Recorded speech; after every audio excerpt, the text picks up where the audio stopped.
Well, what's today? Today is, oh, yeah, today is the 16? Yeah, 11/16/2024. So what I got here is a beehive that I'm building a bottom screen board. So this is the beginning process here. By the way, my name is Jim. Howdy. It's a rainy day in the neighborhood, a rainy day in the neighbor. Okay, so here's my process of making a bottom screen board for Varroa Mite control. This was amazing. When I designed this and put it in, I really didn't think I had a Varroa Mite problem. And so I slid my first panel out and I seen hundreds, well, I wouldn't say hundreds, but probably around 100 Varroa Mite that had died on my panel. So I thought, oh, well, I'm in trouble because my hive looked pretty healthy. So I came up with this design. So I've got 1/8 screen. I cut it to size. I cut it a little oversized, and then I construct this thing here. It's a board. So I got it. It doesn't the bottom the board that the screen's going to be attached to. It doesn't have to be as long as you got like a half an inch or right around there. It doesn't matter because all you want is you want just enough room to slide your thin panel underneath there, right?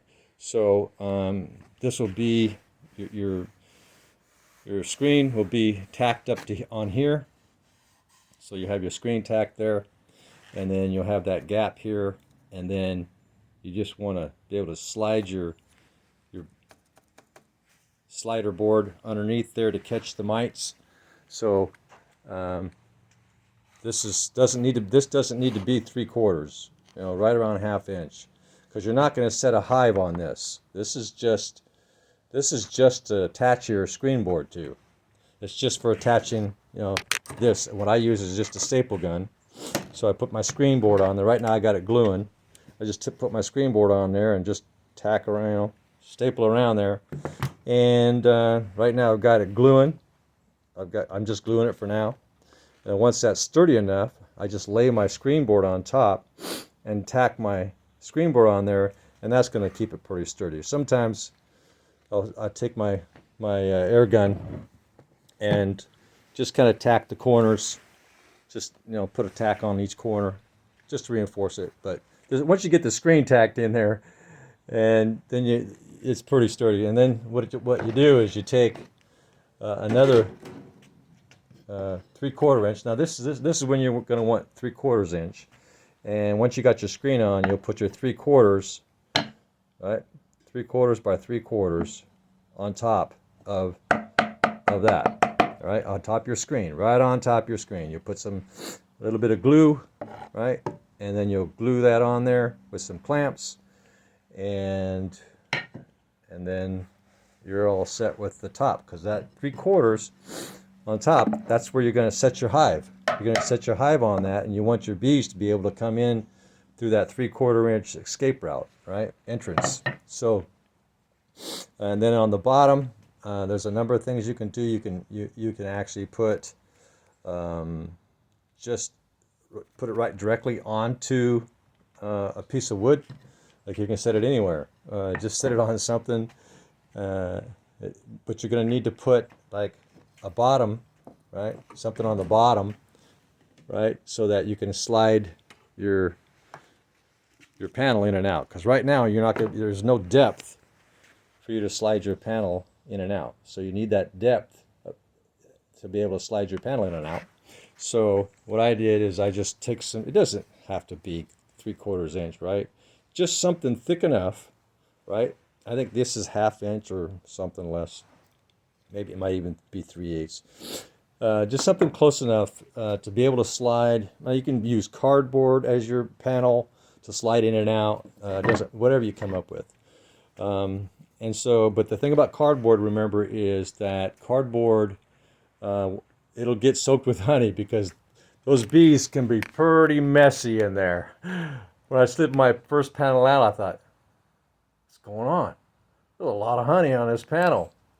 And so because they don't think about it when they're up there, you know, storing honey in their cells, and it dribbles around everywhere out of their cells, and before they get to clean it up, because it always gets cleaned up in the bottom of the hive, so they don't even think about it.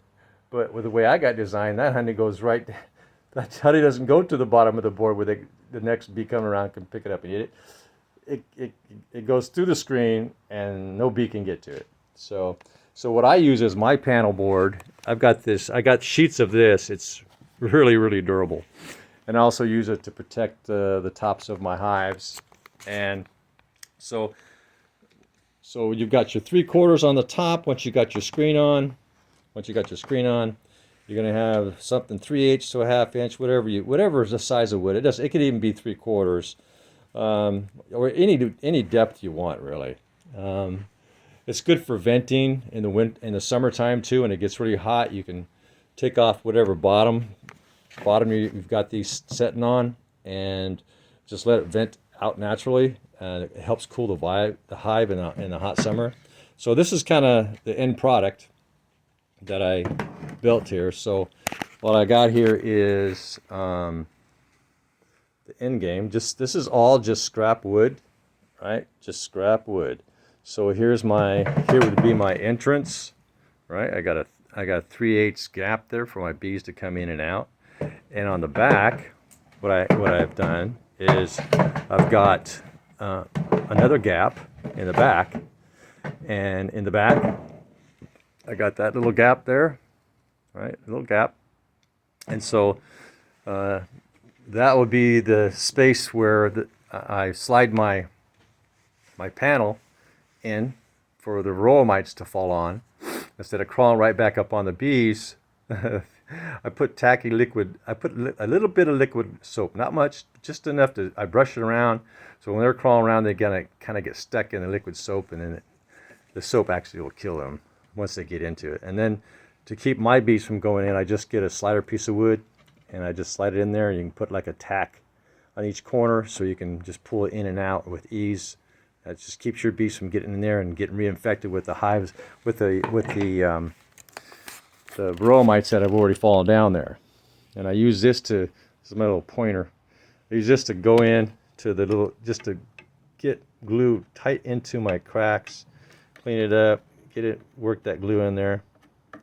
And yeah, it works really good. See, sticks really well. And so, and there you go for your Varroa mite control screen board. It works really well. Then you just put your hive right on top of that puppy, right? Your hive just goes right on top, right? So say that this is going to be, the bees are going to be coming out the front. Yeah, the bees are coming out the front. Let me just do this, put this together here. The bees are coming out the front, and I've got my hive on there. We'll just sit you down here for a second. I got my hive on there, like that. And I am setting that on top of wherever I want, right? Whatever platform that I want to set that on. And voila. you've got your divider board, and the Varroa mites just fall right on through. And in the summertime, you just kind of put some sticks or something across the platform, and you open that up, and it helps a lot in keeping that hive cooled down. And the Varroa mites at that point will just drop straight to the ground, and they're not going to be able to climb back up into the hive, especially the way I got mine designed out there. So there you go, Varroa mite control screen board. And you can also use it as a divider board, so when you want to combine two hives, you can do a double screen. So you put a screen on top of that frame and a screen on the bottom, and you can put that on top of one hive, and you can grab your other hive. Say it's queenless, right? It's dying. You can put that on the other one, let that set for 4 days, 5 days.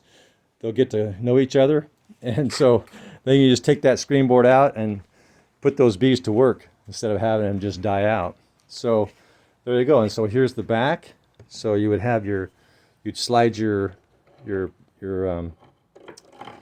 your panel or cardboard, whatever you want to use, whatever you got. You slide that in there on a flat surface, and then you just slide this in there like that to keep your bees from getting in there and getting reinfected. And you got a sealed unit there. Pretty cool.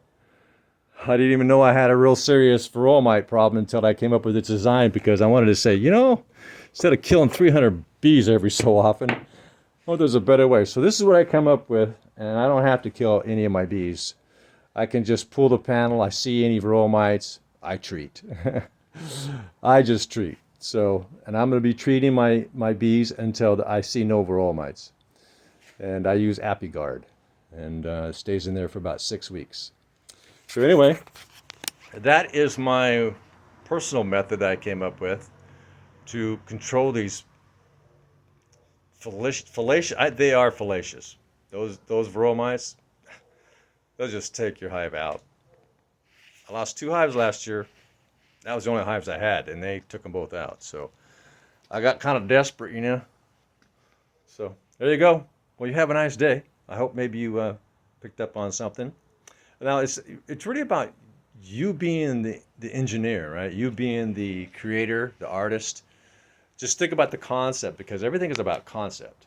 Then it's about somebody just saying, oh, I'm going to do it this way, and then they put it online, and we folks were going, oh, I got to do it in this dimension and that dimension. Not really. You know, this is all dimps. This is something, you know, I do myself. Dimps is do it my frickin' self. So this is, I got scrap wood, and I just use my scrap wood. I just, you know, what sizes do I have? What dimensions do I have? And I incorporate that into the concept, and then I build accordingly based on the scraps that I have laying around. Because I've had a lot of projects in the past, and I just kept all that scrap wood. And I started bees last year, and that's what I'm building all my hives with. Is all that over there. Those hives are from last year's that I built just from scrap wood. Well, actually thousands of dollars, because I also build my own frames. So this is also from just scrap wood. You know, the frames that I built. All these frames are, you know, just, well, that one's actually the original one. Oh, this is the super, but underneath the super there, I got frames. All of them I built just like my little nuke boxes. You know, these are all nuke boxes that I built, and so you know, they're 2 framers. I built the frames. I've already had bees, you know, working on them in the past. And I just put that lid on there, and I'll take a tarp like this and put on the top, prevent it from rain from getting in there, and voila! Just all this is from scrap wood. There's no wood or anything that I'm using that I bought except for the screen. I bought a big old roll, 100-foot roll of that screen. A lot cheaper to do it that way than to buy sections, and that's about all that I've bought. I think. Oh, some staples for the air gun. I had to buy the staples, and I had to buy the staples for the staple gun. Other than that, all I bought was just the initial beehive. The super and the brood box, I bought those. So I use those as a template along with the original frames that came with them. I use those as a template even now so that everything fits together as I build my hives, to keep everything the same dimension. So everything, I can stack one hive box onto another hive box, or one brood onto a super. So anyway, there you go. I hope you picked up something that can help you out in managing these doggone Varroa Mites. Oh my gosh, they're as bad as squirrels. Had to take another squirrel today. They destroyed my garden. Anyway, you have a nice day. Bye-bye.